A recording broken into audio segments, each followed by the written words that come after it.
Hello back. And we're going to continue with our next speaker, Emil Fresk. And Emil is going to talk about RTIC, Real-Time Interrupt-driven Concurrency, previously known as RTFM. And I can personally share, I knew always that there was interest in the embedded Rust scene, and there were always hobbyists trying it. But when RTFM showed up, that was really the point where we're like, well, this is getting serious. And I'm happy that the project is still around and is in industrial use. And Emil was probably the best person to talk about that. Yeah. Thanks. Let's see. Is sound working fine? Just as a check. Perfect. Perfect. So I welcome you all to my presentation on RTIC and demos around RTIC. So my name is Emil Fresk. I am one of the developers of RTIC, and I've been around with since a little bit since the research days of this scheduler, actually. And what we're going to see today is more or less, I want to give you all an overview of the RTIC scheduler. And I really want you after this to even be able to use it yourselves. So this is going to be a simple talk with very few slides. So let's hope everything works fine. So just to give you a small overview of what we're going to do here. So we will start with, let's say, the info sheet of this scheduler. I mean, what does it support? In the end, this is usually what one selects their scheduler on. So we'll start there. And then we're going to have a lot of demos, 9 in total, that I will do live and run here for you while online. And once we've done this, we've gotten a feeling for how this looks in code, what you can expect a little bit at least. Let's see a little bit how it works under the hood and finish with that. So if we start with let's call it the info sheet. What does this scheduler support, or what are its features? The first one, which is probably the most important one that people get, let's say, not hanged up on, but it takes some getting used to. This scheduler is based on tasks that run to completion, or jobs, one might call it. So it's not threads where you have infinite loops, but these tasks, they're either event triggered, which means they're connected to hardware, or they can be spawned on demand through software tasks. It's very important to remember that this is run to completion, and we do not have infinite loops in the tasks. RTIC supports message passing. This is quite an important feature if you want to make any type of system. So between two tasks or multiple tasks, you can send messages freely. And a scheduler is not really a scheduler unless you can schedule. So we have support for a timer queue, which means that you can schedule a task to be run sometime in the future. So you can say that task 1 should run in 200 milliseconds or similar. And another big and very important part of RTIC to understand is that this is a preemptive multitasking scheduler and not a cooperative multitasking scheduler. That means if you have two tasks running at the same priority, the first task will first finish, and then the second task will run and finish. They will not do like round-robin scheduling or what you might be used to in some other schedulers. And when we come to some of the details in the end, we'll see why this is very important and why we do not have cooperative multitasking as it is now. Something that is a very big feature is compared to thread-based schedulers is that we have data race-free memory sharing in this system. You could think of it as mutexes, but the mutexes can never fail. They're guaranteed to always succeed. So what we have technically are what are called priority-based critical sections. And this makes it extremely efficient.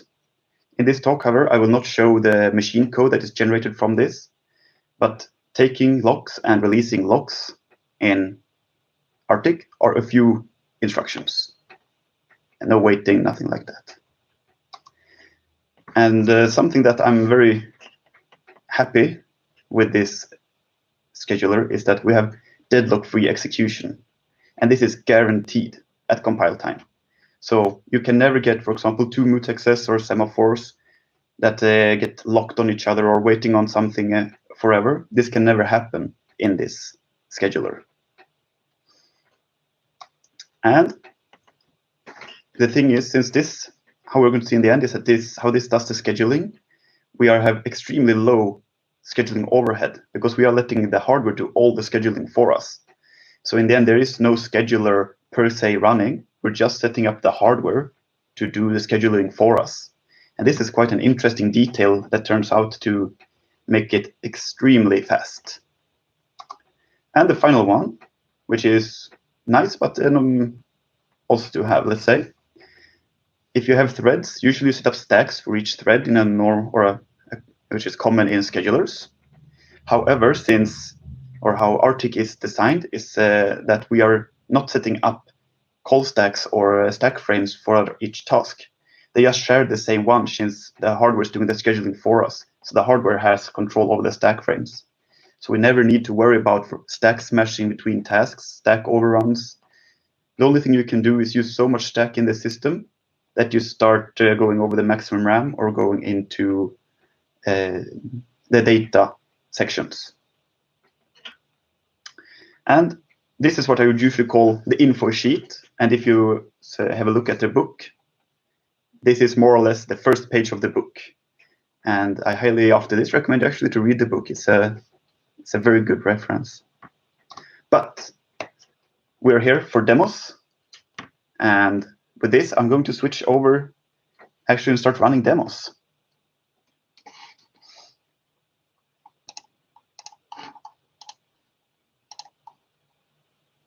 And we shall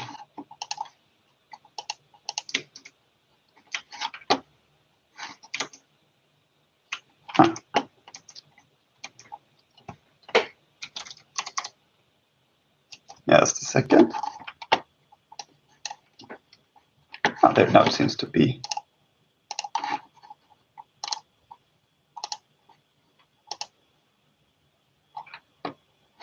Okay, now it should be working. Perfect. So let's start with the basics of this scheduler, and that is what we call the app macro. The app macro, which is included here. And this is usually the only include you need for RTIC if you only want to do basic use of it. What the app macro does, which is the outline you can see down here, is that this is where you write your application. You might have questions like, why does it say const up and this? And more or less, this is just to make proc macros in Rust happy. In a newer version of Rust that is coming, this is going to be switched out to a normal Rust module. However, this is how we have to do it for now. And this is generally, if you're starting a new project, it's quite common to start here. The important thing to know about the app macro, what it requires, is that you provide the device which this is running on, which means the peripheral access crate. And in this case,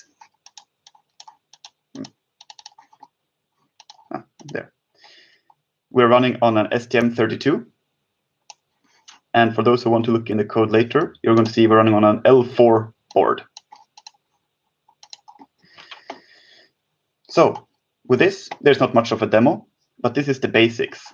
So if you ever see this app macro, then you know that you're in RTIC land. But let's switch to actually something real, where we actually run something. So I'm going to show you the three main components of RTIC, which is what we call the init function, the idle function, and tasks. And let's jump down to the code. So the app macro, which defines the device. We have resources, but none for now. And then we have actually init. Init is one of the most important functions in RTIC, because whenever RTIC starts, this is the main of RTIC. So if you ever start any code, this is the code that will run first. So you put initialization code, you start your drivers, these type of things. For all of my examples, I'm only going to do logging, so you can see prints of the system. And we're going to see a few LEDs blinking as well, of course. So what I put in here is only that I'm enabling a logging framework so we can see what's happening. Now, if we continue, we have the optional idle task. And idle is that if no tasks are running, idle runs. So this is quite common to put maybe background work, logging, maybe writing to a logging chip. Maybe you have some background work that needs to be done in your system. They're done here. And this is actually the only place in RTIC where you will find an infinite loop. One can see this as the infinite main loop in a way. So just to get some feeling. However, it is perfectly fine to not have an idle task at all. If you don't have an idle task, then what will happen is it will only run a wait for interrupt instruction. And what is also what's in all of our functions here, so you'll always see that all functions take a context. And we'll see more as examples progress, how this context is used, for example, for accessing resources or other features. And finally, let's have a look at the two task syntaxes that exist. If you have a software task, which means that this task is not linked to a hardware interrupt, then you only have the task attribute. And else everything looks the same for everything in RTIC. You have the context and a normal function which has the attribute. And we have what is called hardware bound tasks. So if you add this binds argument, then this task will be bound to an actual hardware interrupt. So in this case, if we were to get data or do anything with UART1, this task would run. And there's a lot of comments here for when you want to look at this after the talks. So you can see it go through and take in all of this information.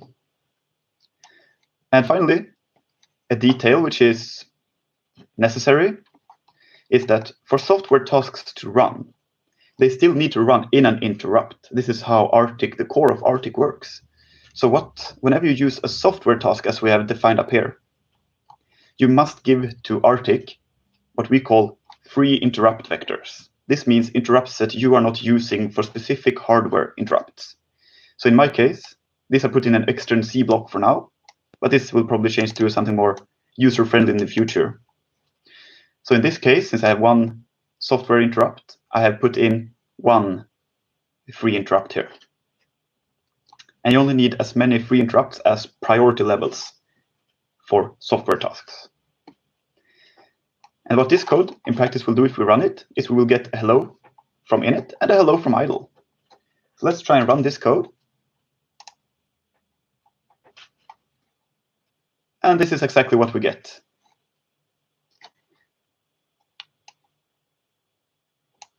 And if you run this or open this project yourself with VS Code, all of these tasks for running all of these examples are prepared there. So as long as you have the same board, you can run these ones straight off. Well, let's go to a more interesting example maybe to see how we use tasks.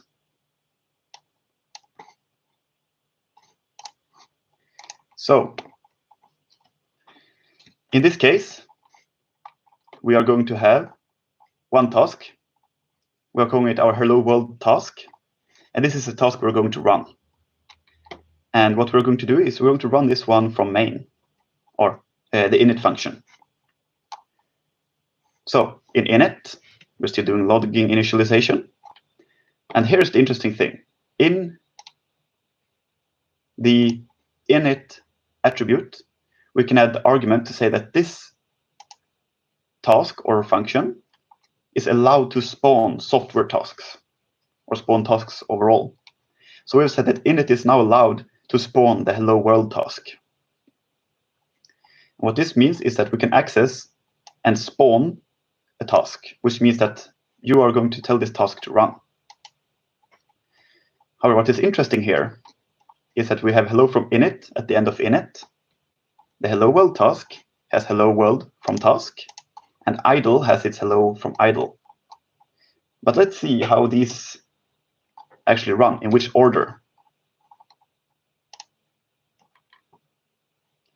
So we get hello from init, and then we get hello from task, even though we spawned the task before we sent the hello from init. And finally, idle. So let's have a quick look at why this is. How it works is that no tasks can preempt init. All tasks are disabled until init finishes. This is a very good detail to remember. Let's continue to the next one. And now we're going to have a little bit more interesting. We're going to use priorities, else we're going to have more or less the same thing. So let's start looking at our tasks. We have two tasks, a low priority task and a high priority task, which means simply that you add the priority attribute or a priority argument. And in spawn, we are first spawning the low priority task and then the high priority. But we're going to see that the high priority task, it will run first, even though low priority is spawned first. And this is because no tasks are allowed to run until the end of init, which means that both will be started at the same time at the end of init.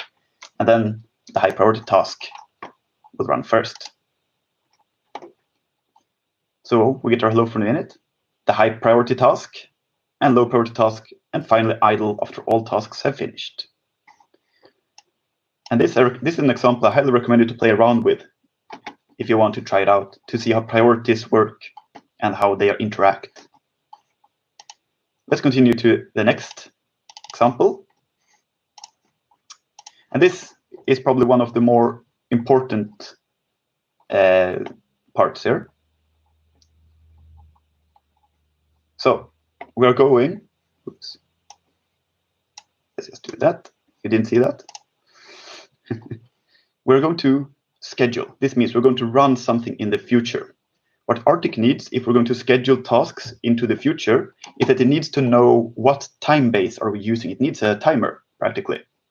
And in RTIC, we're providing the debug watchdog timer as one of these time references. So what you do if you want to use the scheduling is that you add this monotonic argument. And this will enable scheduling. So what we're simply going to do here, and some details, but what we're going to do is that we're going to schedule the hello world task. And now I happen to know that this MCU runs at 4 megahertz at startup. So we're going to schedule it 3 seconds into the future. And let's see that happening.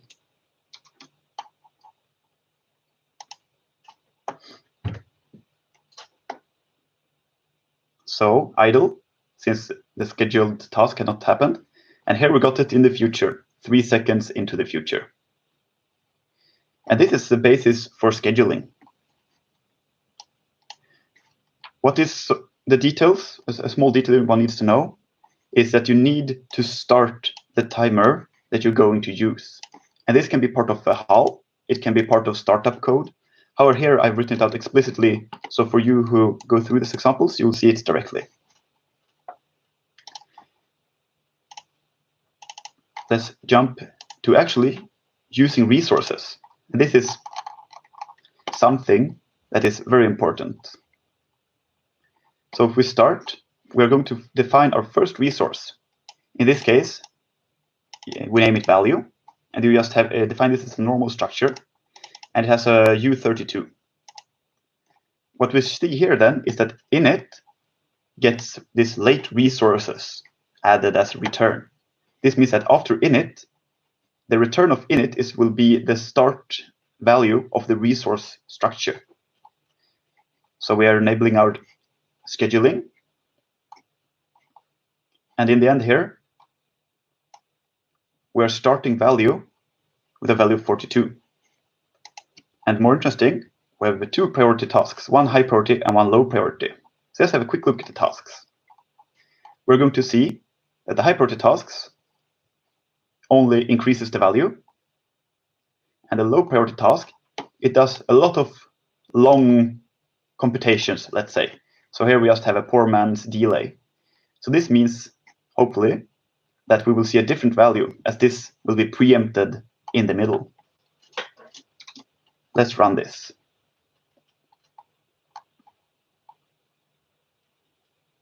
Number 6. And here we see the low priority task runs first, as after it was scheduled. The high priority tasks preempts this one and updates this resource which has been accessed, and then the low priority reads it again.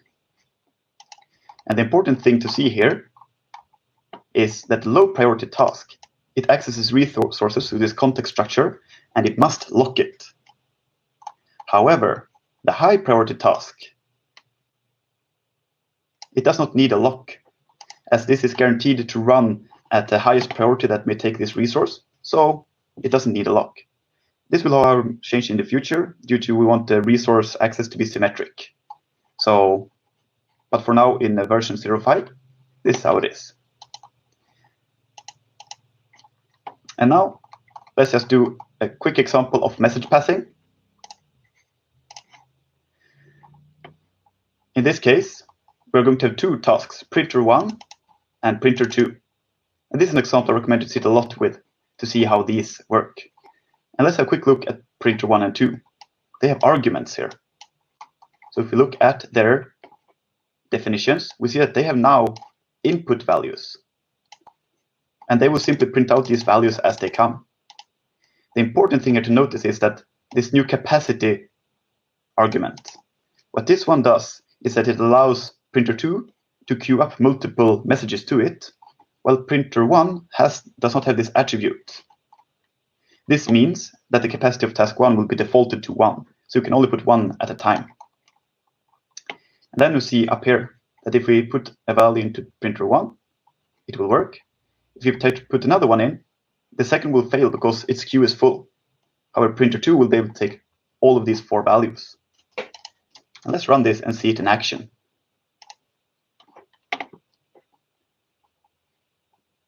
So we see first, the second spawn failed. So as we predicted, the queue was full. Printer 1 prints its value 42 that it got, and printer 2 prints its 4 values. And now let's do a blinky. And this one, it has a lot of code just in it to set up the pins. But what is interesting is just the blinky task in this case. And again, we're using a resource, which is the LED. So in this example, we're demonstrating the safe static moods, which is a transformation of RTFM does for you. One could use a toggle LED here, but I'm doing it manually just so you can see it. And we will simply run this.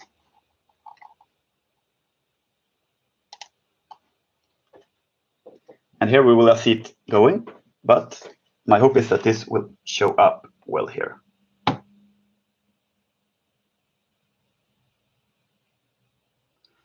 And this is an example I recommend you even more to play around with, because what's funnier than blinking LEDs, eh? But we need one final thing, and this is actually reacting to events. So in the final launches button, it has the same blink task, and it has more hardware setup code, and this I'll jump over for you to read later. This is just standard HAL code for setting up interrupts and pins. So what we're going to do is we're going to have a button event task, which binds to an interrupt. It will spawn blinky when we click the button. So if we press the button after running this example, the old blinky code will run, but only after pressing the button. So let's do that. So nothing is happening. And I hope I can do this without. And if I click the button, blinky starts running. And this is quite common if you have a hardware high priority task and you want to, let's say, offload work to a low priority task later. Maybe you get a radio message and then you just want to slowly process it in the background. And this is all the demos I was planning to run. And let's now have a look at some of the guts of this.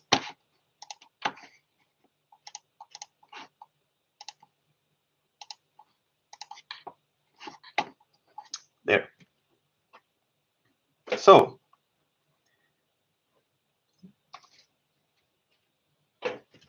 in RTIC, we have preemptive scheduling. This means, if we look at this picture, is that every line up here is a priority level, and jobs and tasks are interchangeable.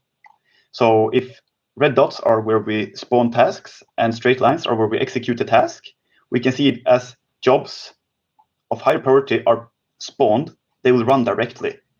And this is what means to have preemptive multitasking. And as the first one finishes, the lower and low priority will run again until eventually coming back to idle. And this is how all of the thought behind the preemptive multitasking. Finally, the same thing. If we have a low priority, the highest priority runs, and the middle one is spawned, it will not run because a high priority is running. This is also what one would expect from preemptive multitasking. However, here comes the real interesting part, which is usually the resource access problem and why it's so important with the locks. Let's say job 1 and job 2 can access the resource, which is down here. So task 1 accesses the resource, does work on it. It gets preempted by task 3. However, it's not doing anything with the resource. Everything is fine. However, task 2 does something to the resource. So if we do not have locks, here we have now corrupted the resource because we have changed or interrupted job 1 or task 1 in the middle of its execution. And this is not acceptable. So, of course, if this happens, I mean, we have broken everything. There are no guarantees left at all in this system. However, what one expects to happen with locks is, of course, this. When job 1 runs, job 3 still runs, and 2 is pended for execution. However, job 1 is not finished with the resource. So only when it's finished with the resource will job 2 be allowed to run. And this is how it works in RTIC. However, how can this happen? And how does this work? Everything in RTIC is based on what's called the stack resource policy. And I usually call it our savior because this guy, he figured it out a long time ago, and now we're reaping huge benefits from it. And if anyone wants to read it, this is the paper actually where this was invented. So what we're doing when we're locking a resource is simply this. We disable all tasks which are at equal or lower priority than the highest of all jobs that takes this resource. And this one takes a bit to sink in, but we're going to see image what this actually means. And we release a resource where we enable all of these disabled tasks. And how does this, what's this called? This is what's called a priority ceiling. And this is something called a priority ceiling scheduler, or it's also called an eager scheduler. So if we add the priority ceiling into this old graph that we saw, that when job 1 takes the resource, it raises the priority ceiling to this level. This means that job 2 is at this level, so it's not allowed to run. Job 3, however, is above this level, so it is allowed to run. And then when task 1 releases its resource, the ceiling goes down to the lowest level, and when job 2 runs, we're back. And this is how RTIC works internally with priority ceilings. However, how does this work? So this is how it works is what has this feature in our microprocessor, specifically the Cortex-M. In the Cortex-M, we have the nested vector interrupt controller, which can do this type of let's call it scheduling for us, because it is a priority-based, or the interrupt vectors are priority-based and will preempt each other. So the first feature we want is given to us from the NVIC. The final one, what about the priority ceiling? What has this behavior in the Cortex-Ms? Well, something that does this is a feature of the NVIC, which is called base pre. And this is simply if you set base pre to a value, anything at this value or lower will not run from the NVIC. And this is what we're using internally. So locks are only, or init is only setting up the NVIC for us, and locks are only accessing and changing base pre. So in the end, you have only very few instructions, which is the entire scheduler. And this is the entire magic that is the core of RTIC. So just to wrap up, this means that all your tasks run in interrupt vectors, which means that the hardware does all the scheduling for us. We don't lift a clock cycle to do scheduling, only to set it up. And we need to find these values of base pre. And this is why RTIC is a huge proc macro. The RTIC app proc macro finds the values needed for base pre through code analysis. And this is why everything is inside this app. And with that, I thank you for coming to this talk. I highly recommend you to check out the code, the documentation. Come join us in the chat. And I hope we have good discussions afterwards on this. And we all thank the gods for technology and demos working. Thank you for this nice run through RTIC and its ideas. We actually have no time for questions, but there are questions in the chat, so I highly recommend you to move over and start the discussion. It's quite active already. Is it in RTIC or the Matrix? It's in your Matrix channel, exactly. Perfect. I'll jump in there. See you all there.